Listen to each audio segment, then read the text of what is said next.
Hello everybody, welcome back to the channel. So in today's video, I am going to be talking about the match between Barcelona and Getafe and also the match between Barcelona and Osasuna. It's going to be a mix between these two matches because I know that I did miss the previous game. I'm sorry guys, I know that you guys were wondering where the hell did Kevin go? Don't worry, I'm not dead, I'm not missing, I did not quit. It's just that my keyboard on my laptop wasn't working, so I couldn't really move anything on my editing software. So I did have a lot of trouble trying to make something happen, to produce some videos, but now everything's fixed, so everything should be fine. So if you guys are new here, welcome to the channel. If you guys are Barcelona fans, this will be the channel for you. This is where we do talk about everything regarding FC Barcelona in terms of transfer news, match reviews, match previews, player analysis, and everything in between. So if that thing is for you, please subscribe to the channel and also like this video. I would really appreciate it. So first of all, I want to quickly speak about the match between Barcelona and Getafe. It was not an easy win. Barcelona barely won against Getafe 1-0. I mean, we still got the 3 points. We're still on a perfect record in this season, winning every match, and it's 7 out of 7. Like, can we go 8 for 8 tomorrow night? I believe that in this match, Barcelona showed that they have intensity, mental sharpness, because in any other day in the past 3 to 4 years, grab any version of Barcelona, whether it was Koeman's, Xavi's, Setien's, Valverde's, Barcelona probably would have came out with a tie against Getafe or lost against Getafe. That would have been so embarrassing. But because Hansi Flick's Barcelona is so much more intense, so much more superior, Barcelona came out and they came out winning 1-0. And we dominated Getafe. It's not like Getafe had like the majority of the possession. Barcelona had 78% of the possession. Our expected goal rate was 1.93. We took a total of 15 shots. 4 shots were on target. The amount of passes we have completed was 625 compared to Getafe, who only had 167. And the crazy thing about this is that in our own half, we had 206 passes, while in the opposition half we had 349. We had more passes in the opposition half than in our own half. And Getafe, in terms of the opposition half, they only had 52 passes. Only 52. And Barcelona has 349. So this was a game where Barcelona had the majority of the possession. We created a lot of chances, but we were very unlucky against Getafe. Getafe only defended very well, and that is the only thing they wanted to do. What did we talk about earlier? Getafe is like a team that likes to play wrestling. They're part of the UFC. They're part of boxing. They're part of whatever, Muay Thai. They will put that before anything else, before football, because that is what they did to our Barcelona players. That is what they did.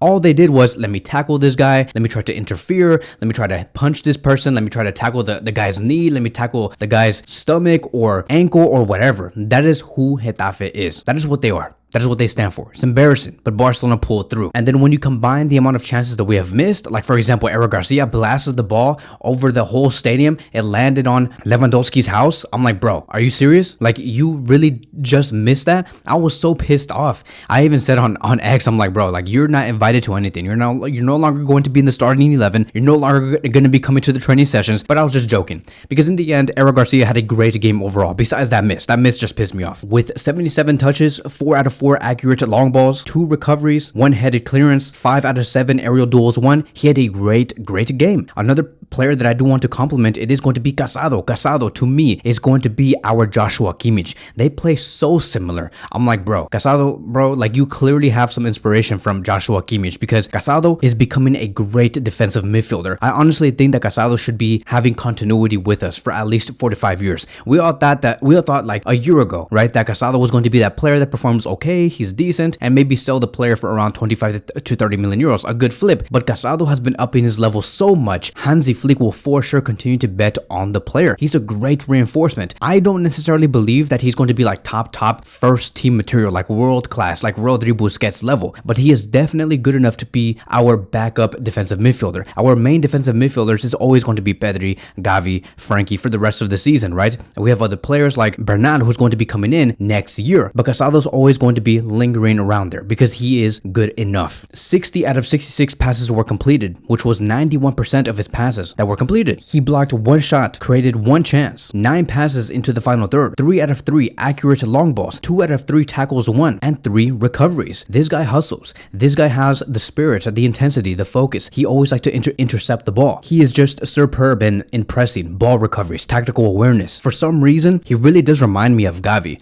Like, if Hansi Flick told Casadó, hey bro, like, go steal the keys away from that person that's inside the car, and I want you to like not give up at all, and I want you to go grab him by the neck neck and like give me his keys, Casadó will do that. He'll come in with a lot of aggression. He'll go in there, open the door, punch the guy in the face, grab him by the neck, tell him give me the keys, and he's gonna grab the keys and he's gonna give it back to Hansi Flick. And that is how committed Casadó is, and I just love that. To me, I believe that Casadó should be starting against Osasuna tomorrow night. We will be talking about the projected starting 11 that we are going to be placing. Another player that I do want to praise is going to be Jules Koundé. I mean, like, bro, he is our version of Cafu. Cafu was a phenomenal right back. He was a player that defined what a right back should be 25 to 30 years ago. Cafu was just that guy. He was so good in terms of defensive awareness, attacking awareness. Jules Koundé is becoming exactly that. It's crazy how his career is unfolding because we all thought that he was going to be the best center back in the world alongside with Ronald Araujo, but he's becoming a great right back. And I honestly, dude, like, I do think that he is the best right back in the world. You cannot tell me that is Trent or Kyle Walker or Carvajal. It does not matter. I don't give a damn if Carvajal scores 4 to 5 goals in the next 5 to 6 games. I don't care. Koundé is the best right back in the world. Outstanding defensive work, both on and off the ball. He helps Getafe like stay back because of how many times he overlaps around Lamine Yamal. As a matter of fact, let me say this. If you guys ever want to, let's just say, for example, you want to cheer on Lamine Yamal and you're like, oh my god, Lamine Yamal is having a great game. He's having an amazing game. Don't forget to also praise Jules Koundé, because part of the reason why Lamine Yamal is so successful on the right flank, why he has been superb and why he's always able to find solutions, being able to take on so many players, is because Jules Koundé, he puts him in a situation where he's in the correct environment all the time. Jules Koundé offers space to Lamine Yamal. He overlaps around Yamal. He makes those runs into the box, and sometimes he makes amazing crosses. As a matter of fact, that is how Barcelona were able to score against Getafe. It was because of his cross that led towards Lewandowski scoring the goal. In that game, his expected assist rate was 0.21, the highest out of any player. His tackles won was the most, which was a total of 3, and he won the most duels with a total of 9. And keep in mind, he is a right back. So this guy to me is going to be another player that I think should continue to start and start against Osasuna. No way are we going to sit him back down. And those are going to be my closing thoughts. Like,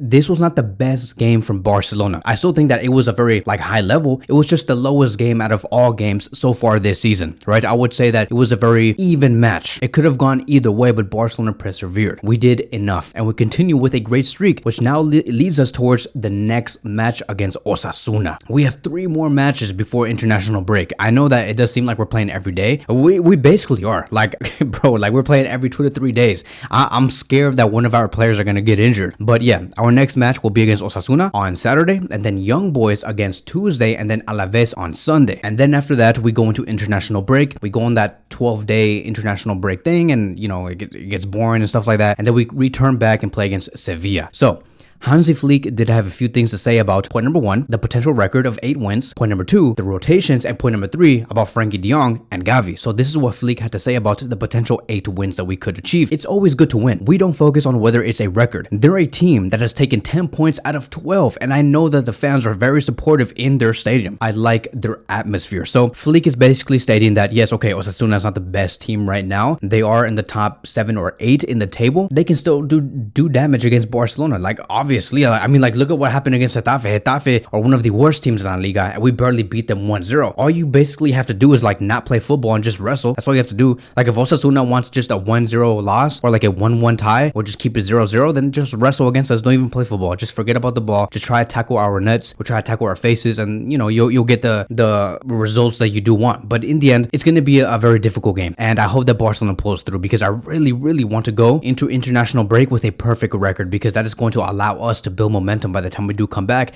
and face Sevilla, face Real Madrid, face Bayern Munich. So now he did speak about rotations, and so this is what he said. Obviously, there will be rotations. We have to do that, but we also need experienced players like Rafinha or Lewandowski. We have to see how they are, but we are ready for tomorrow. So I also want to speak about this, right? Many have been asking, hey Kevin, why don't you think that Hansi Flick ever rest our old players like the Rafinhas, Lewandowskis, the players who are over the age of 26 years old? Because obviously, the older you are, the higher of a risk, you know, you can get injured for sure, right? Like, isn't that how the math should be playing out? And I would argue against that. I think that the more experienced you are, the more years you have in football, the less of a chance you do have to get injured. I think that it goes that way, right? Like, why do you think that players like Ronaldo or Messi ever do get injured? Like, they barely get injured, right? And they have been playing for a very long time. From the age of 27 to the age of like now, wherever they're at, they barely got injured. Like, they're not out here getting injured 2 or 3 times a season, right? Because they know their bodies. Lewandowski barely gets injured. I don't know if you guys have noticed that. Rafinha, like, yes, he had about 2 or 3 injuries last season, but overall, he's doing much better than the other players that Barcelona currently do have. Players like, let's say, Ansu Fati, Gavi, Pedri, those youngsters, right? They have a higher chance of getting injured. And that is because they don't know their bodies. They don't know their capabilities. They don't know their limitations. They just say, yes, I want to play this. I want to play that. I want to play this and that. I want to run here. I want to run there. Just always going, right? Going. And then eventually you pop something, whether it's the knee, ankle, legs, because they don't know their bodies. They don't know their limitations. And that is why we see our youngsters get injured so many times. And with players like Rafinha, Lewandowski, Jules Koundé, who else?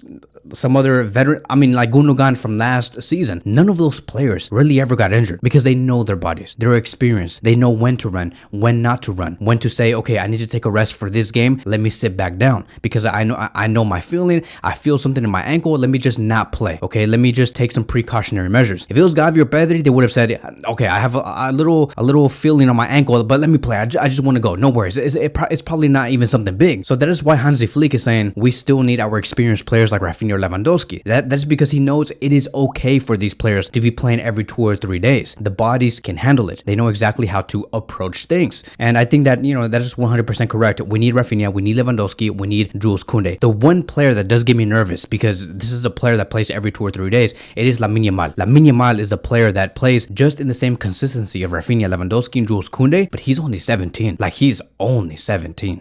He probably doesn't even know his own body. As a matter of fact, in the past year, he probably got taller. And the taller you do get, the bigger chance of you getting injured. That's just how the human body works. Like, I know that that's kind of a little random for me to say, but I have been studying how the human body works. The taller you are, the higher chance of you getting injured. That is just how it is. And so I am getting a little nervous. We have to be very careful. And this is why I do wish that Barcelona had some backups for the right wing position, but we don't really have that. You can say, but Kevin, Ferran Torres. Oh, really? Ferran Torres? You want Ferran Torres to be playing on the right wing position? This guy can't even compete against Lewandowski in the number 9 position. What makes you think that he can compete against Lamine Yamal on the right wing position? Ferran, if anything, plays worse on the right wing position. We can say Rafinha, but bro, I'm not taking Rafinha out on the left wing position. He's been amazing on the left flank. There's no way. So we don't really have any. I wish it could be what's his name, Tony Fernandez. I think that was his name, right? Tony Fernandez. He could be playing there, but he's too young. I'm pretty sure that they probably want him at Barca Athletic. So as of now, we don't have any. And so we'll see how it goes. Then Hansi Flick continued to talk about Frankie and Gavi, and this is what he said. I see a lot of good things in training. Gavi is also doing well. They are increasing the pace. They can help us. And so this is good news. I have told everybody here, we are most likely going to be seeing Frankie and Gavi by the time we do come back from international break, because the fact that they are training with us and with the first team players and they're picking up the pace, they're very close on returning. And I cannot wait to see these two players come back. The sooner the better. The more players we have, obviously the better. The moment Frankie de Jong and Gavi come in and they start playing with us, most likely, my friends, like I'm telling you right now, we are going to be seeing a double pivot of Gavi and Pedri. Frankie de Jong is going to be rotating between Pedri and Gavi, and that's fine, right? Have these players get rotated a lot of times. Why not? We have just talked about it, right? Barcelona play every 2 or 3 days. Of course, like that's fine. If Frankie de Jong takes the bench, no worries. Like Frankie de Jong could come in on the 65th minute and come in for Pedri, or Frankie de Jong can start the next match with Gavi, and then in the next match we can have Frankie de Jong and Pedri starting together. It's okay. It's fine. We have options. These players will never get injured. So as for the match between Barcelona and Osasuna, to get more specific, right? Osasuna has not been the best team in the league. They have had a total of 3 wins so far. 1 against Mallorca, 1-0. 1 against Celta Vigo, 3-2. And 1 against Las Palmas, 2-1. Everything else they have lost or tied. Knowing the fans and knowing the stadium that we are about to enter, Barcelona must come in with the best possible 11. With, of course, some rotations. We cannot have like some Barca Athletic players participate in this game unless like extreme scenarios of injuries do happen. So I would say that Barcelona should be lining up something like this. Jules Koundé on the right back position, Cubarsí, Inigo Martinez center back pairing because they have been doing amazing. Balde on the left back position. Our double pivot will continue to be Ero Garcia and Casadó, and I would have Pedri as the number 10 with Lamine Yamal on the right wing position, Rafinha on the left wing position, and Lewandowski as the striker. I believe that with an 11 like this, it is our best possible 11, while at the same time including rotations through the game. I think that with Ero Garcia improving himself as a central defensive midfielder, even though he's not one of the best, the fact that he is improving himself overall from the defensive standpoint, this is what's going to allow for Pedri to see much more advanced areas and go into the number 10 position. And so that is it. That is going to be wrapping up today's video. Thank you guys so much for watching, and I will see you guys in the next one.